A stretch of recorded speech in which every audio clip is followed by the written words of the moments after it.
4 parábolas, dice, ¿eh? Me recuerdo de 3 o de 2. No. Una es el que va con los pecadores, con lo peor.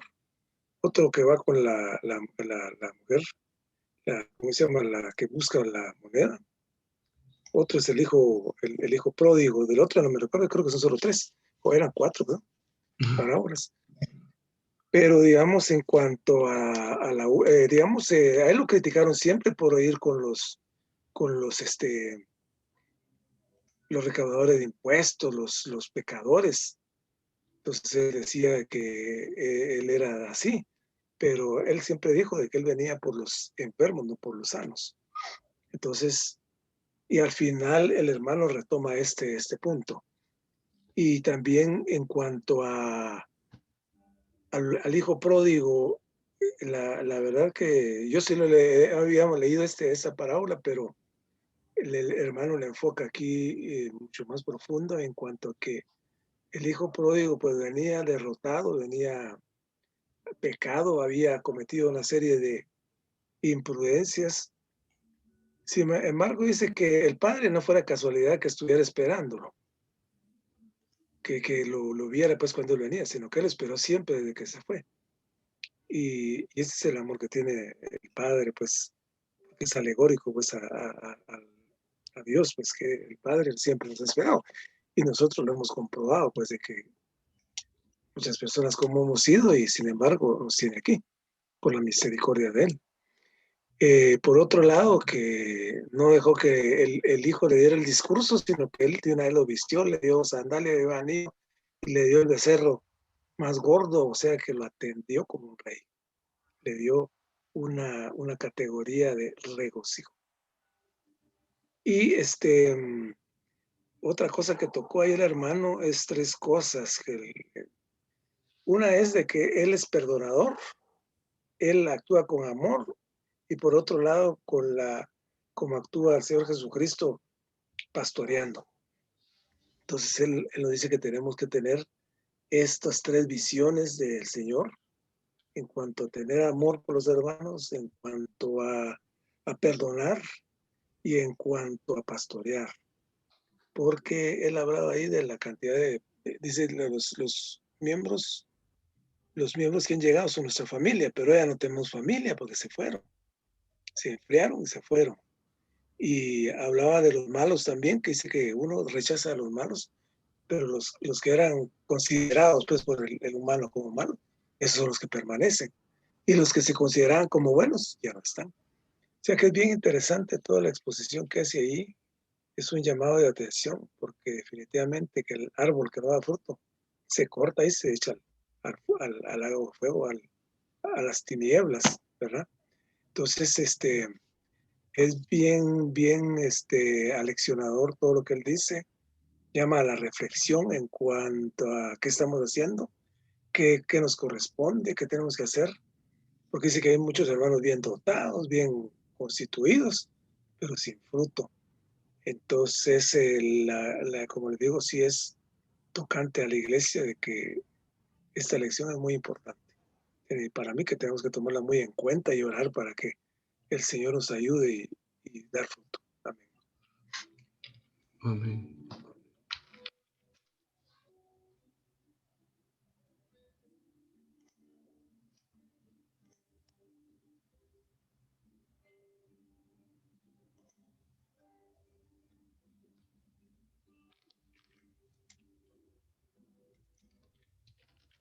Sí, hermanos, esta lección es muy contraria a nuestras opiniones y a nuestra manera rutinaria de ver las cosas. Es una lección que nos saca aún del contexto que nosotros tenemos, ¿verdad? Porque el hermano empieza diciendo de que el Señor se relacionaba con todos aquellos que eran pecadores, que alguien los podía ver como malos, ¿verdad? Vemos a través de la Biblia cómo es que él pues tenía cierta relación con aquellos que de alguna manera se veían malos, ¿verdad? Entonces, pues él estableció esta comunión porque estas personas le necesitaban e iban a él, ¿verdad? Y vemos inclusive a sus discípulos, ¿verdad? Que muchos de ellos, pues no es que llevaran una vida muy, muy buena o muy amable, ¿verdad? Entonces, el hermano dice aquí que pues el Señor era alguien que era perdonador, que pastoreaba. Él amaba a los pecadores, ¿verdad? No el pecado, pero sí a los pecadores. Y pues repito las cosas que también dijo el hermano Jorge, ¿verdad? Acerca de que realmente nosotros necesitamos hoy un espíritu que pastoree.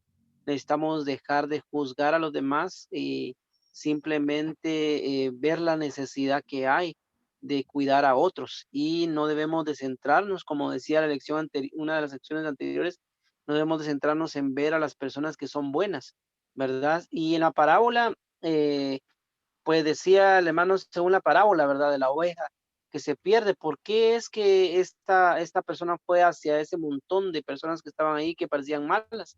Porque había una oveja que era parte de él, de su familia, ¿verdad? Entonces necesitaba llegar hasta ahí. Y pues la condición de las personas pareciera que determina hacia dónde vamos nosotros, ¿verdad? Pero aquí nos dice todo lo contrario, ¿verdad? Si hay personas malas, pues detrás de ellas debemos de ir, ¿verdad? Detrás de ellas debemos de laborar. Entonces, ciertamente hay mucho que aprender acá con respecto al espíritu que el Señor tenía, ¿verdad? Un espíritu perdonador, un espíritu de pastoreo.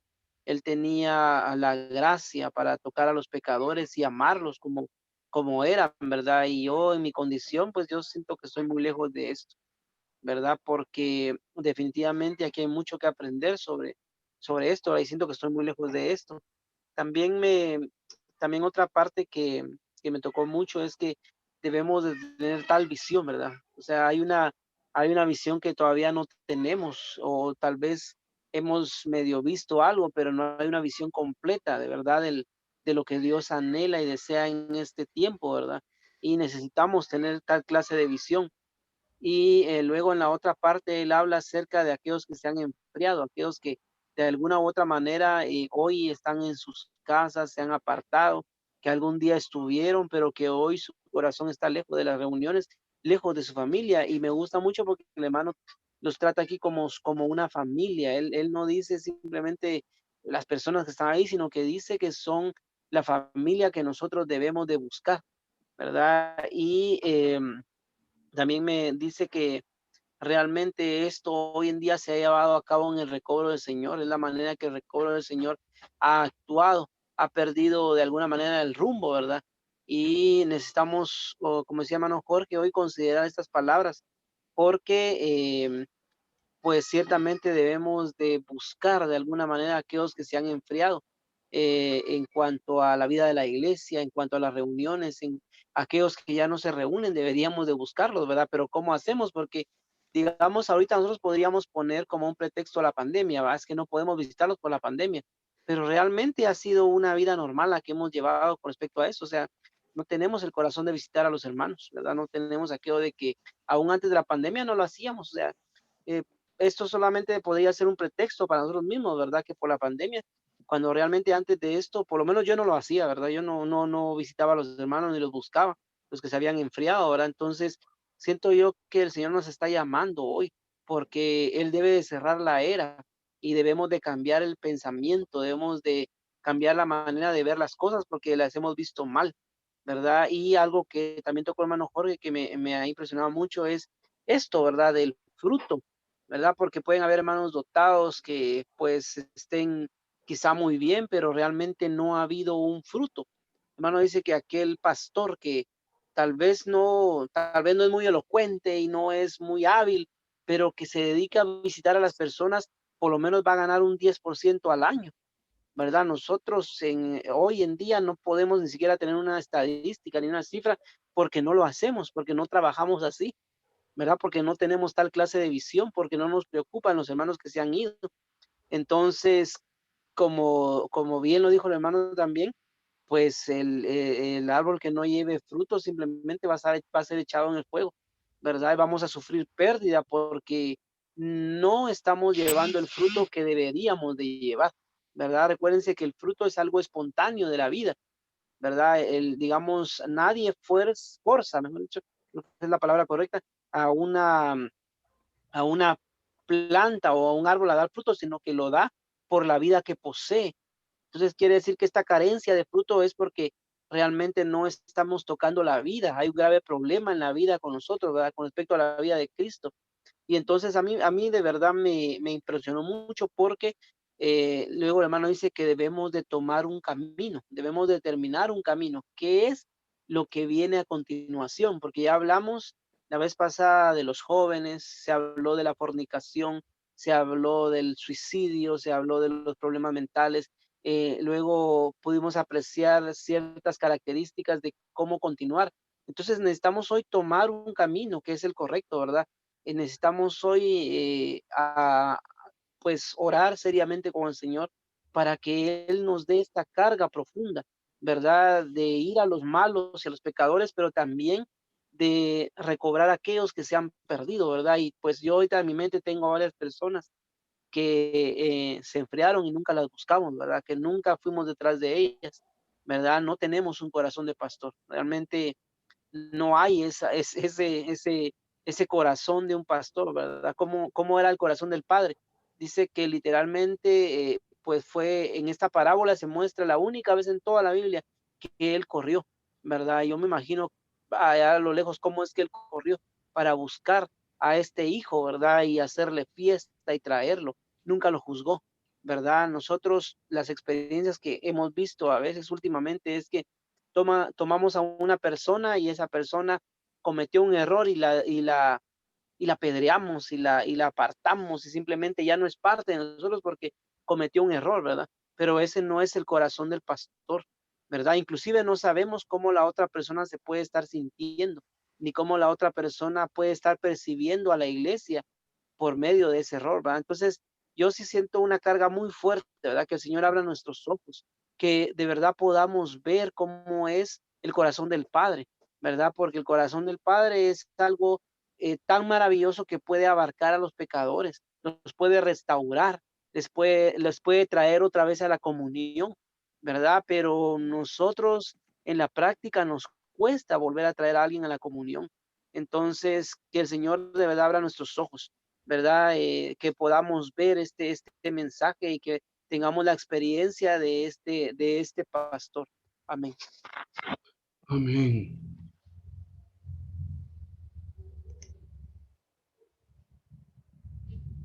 Amén. Yo consideraba que lo que decían los hermanos y de la lectura, que es una lección bien importante porque bota, como dijo Marvin, todos nuestros conceptos y también los prejuicios que podamos tener para con los santos. Y es que me gustaba mucho la primera parte que dice que nosotros a veces tenemos más esperanza en los santos que parecen muy buenos o pues, ¿verdad? Que nosotros tenemos ciertas expectativas con algunos, pero si tal vez algunos que son tremendos, ¿verdad? Si en el caso de los jóvenes o hermanos que no consideramos nosotros que ni siquiera vayan a permanecer aquí, son los que al final permanecen. Y es lo que dice el hermano aquí, dice, clasificamos a la gente y escogemos a los buenos. A lo largo de los años he visto a muchas personas buenas, pero muy pocas de ellas permanecieron en el recobro del Señor. Sin embargo, muchos de los que consideramos malos sí permanecieron. Y la parábola del hijo pródigo es tan importante porque pues este muchacho se fue, ¿verdad? A despilfarrar las riquezas de su papá, pero el papá estaba con un corazón perdonador, esperándolo, porque él estaba esperándolo afuera de la casa.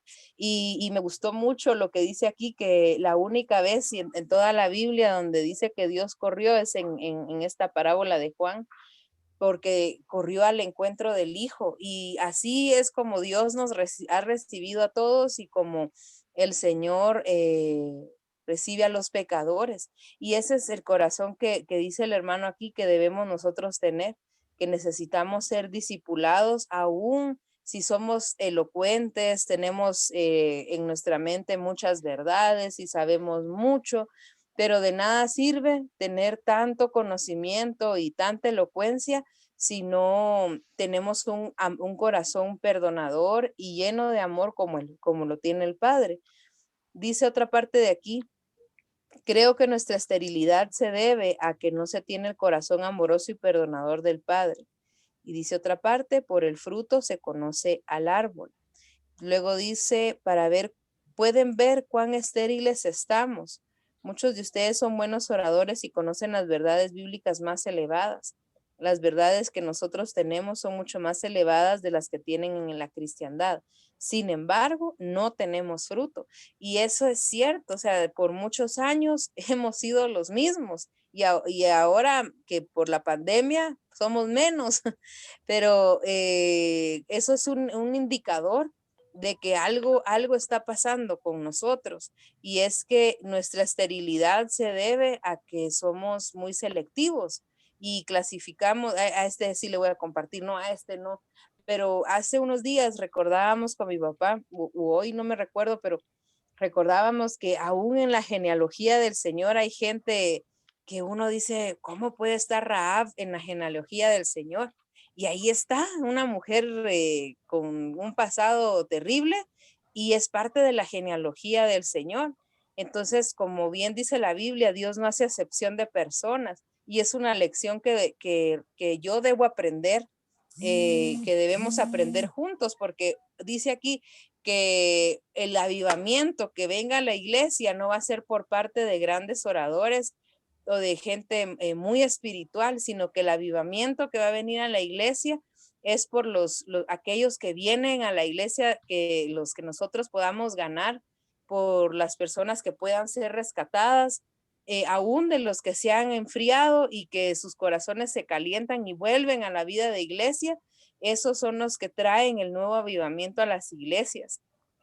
Pues esta palabra para mí es bastante animante y también me expone, porque expone mi situación de cómo soy yo, cómo miro a las personas, pero que el Señor cambie mi vista por su vista, por su mirar, porque las personas todas son valiosas, y Dios no murió pues por algunos pecadores o algunos, ¿verdad? Esos tienen poquitos pecados, esos son buenos, sino que Dios murió por todos nosotros. Así que todos tenemos la misma oportunidad de conocer al Señor, de venir al Señor y de poder cumplir con nosotros podemos cumplir con esta función de sacerdotes, trayendo pecadores, amando a los pecadores, pero que el Señor, pues a medida, pienso yo, ¿verdad? Que nosotros tocamos al Señor, comemos al Señor, pasamos tiempo a solas con Él, creo que su corazón se duplica en nosotros. Ya no es una cuestión de esfuerzo, ¿verdad? Sino que es el Señor mismo que se manifiesta en nosotros hacia estas personas que necesitan del Señor y que son personas valiosas para su recobro. Amén.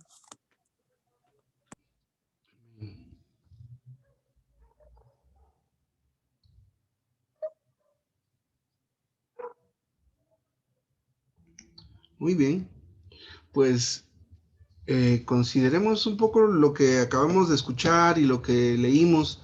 El título principal de lo que leímos es tener el corazón de nuestro Padre Dios, que nos ama y perdona, y el espíritu de nuestro Salvador Cristo, que nos pastorea y busca.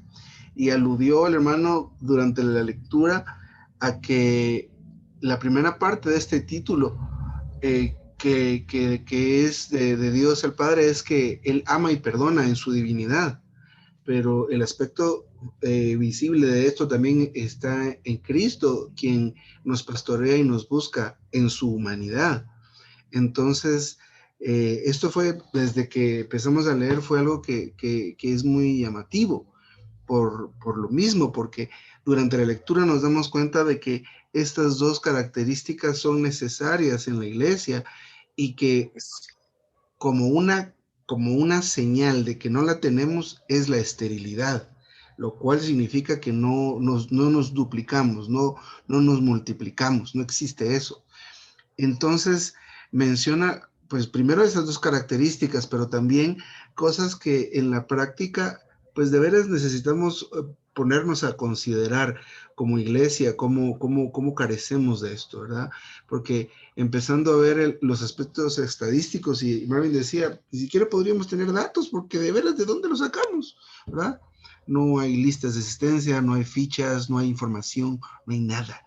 Hicimos la otra vez un intento de un listado, me recuerdo, pero por ahí estará el documento, pero lo hicimos y ahí se quedó. pero no hay aquel deseo, aquel interés en, pues, la verdad es que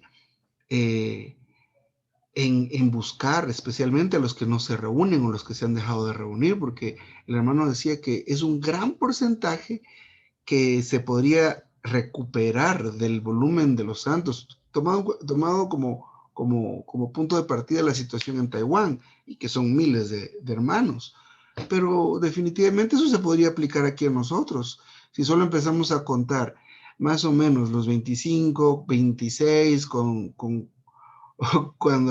cuando todos veníamos, que era la gran cantidad, pero si empezamos a ver todos los que hacen falta y que han recibido al Señor, han crecido con nosotros, básicamente se duplica la cantidad, fácil, sin siquiera terminar de contar a todos los que han dejado de reunirse.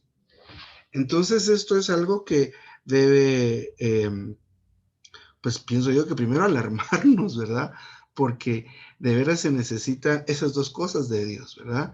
El corazón perdonador y de amor del Señor, porque miren, Él lo que hacía al sentarse con estas personas que eran tachadas como pecaminosas, era porque estaba buscando a alguien definitivamente.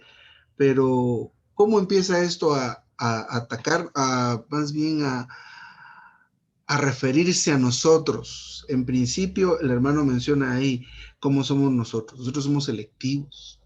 Y esto es algo que de veras es parte de nosotros, ¿verdad? Nosotros con quien se porta bien, simpatizamos, con quien bueno, tenemos nuestro prejuicio, ¿verdad? Entonces, de verdad no sabemos a quién Dios eligió. Miren el ejemplo de Jacob. ¿Qué tipo? ¿Verdad? Engañó, usurpó y allá siguió engañando y de regreso quería seguir engañando. Pero ya lo había escogido Dios, ¿verdad? El hijo pródigo. Se gastó todo, pero veamos cómo es el Padre. Nosotros, como bien dijo hermano Marvin, decía alguien por ahí, los cristianos son el ejército que mata a sus heridos. Imagínense, ese es el concepto, ¿verdad? Alguien comete una falta, un error, ¡oh!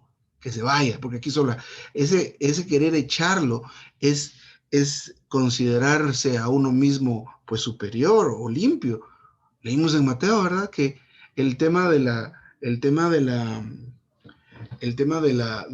viga en el ojo, sí, que queremos nosotros quitar que se quite la paja en el ojo ajeno. ¿Y nosotros cómo estamos? Pero es la falta del Señor, definitivamente. Gracias al Señor que estamos comiendo, yo creo que estamos comiendo bastante en estos días. Sin embargo, esos dos ingredientes son muy importantes. Tener el corazón del Padre que ama y perdona, ¿verdad? Y el Espíritu de Cristo que pastorea y busca. Mire, los dos testimonios que mencionó el hermano también. Uno es del pastor de apellido Yu, bueno, tal vez se llamaba así, que llegó a visitar al hermano por tanto tiempo y dijo, yo no quería ni escucharlo, pero siguió visitándome semana con semana por creo que 4 meses mencionó ahí. Entonces, eso debemos considerar, cómo es Dios, ¿verdad? Y cómo nuestra naturaleza nos ubica a nosotros en un pedestal extraño, que nos colocamos nosotros por encima de las personas. Entonces, ¿con quién se sentaba Jesús, ¿verdad? ¿A quién? También leímos en Mateo, ¿verdad? Dios hace llover sobre justos e injustos. Ese es Dios. Entonces, en el asunto de pastorear, ¿verdad? En el asunto de cuidar, entonces necesitamos ver estos dos aspectos. Necesitamos del Señor que abra nuestros ojos para vernos, especialmente cuando fallamos en este tipo de no sé si decir actitud o posición o postura que tomamos respecto a los hermanos y a las hermanas. Así que amén. No sé si alguien más quiere compartir algo.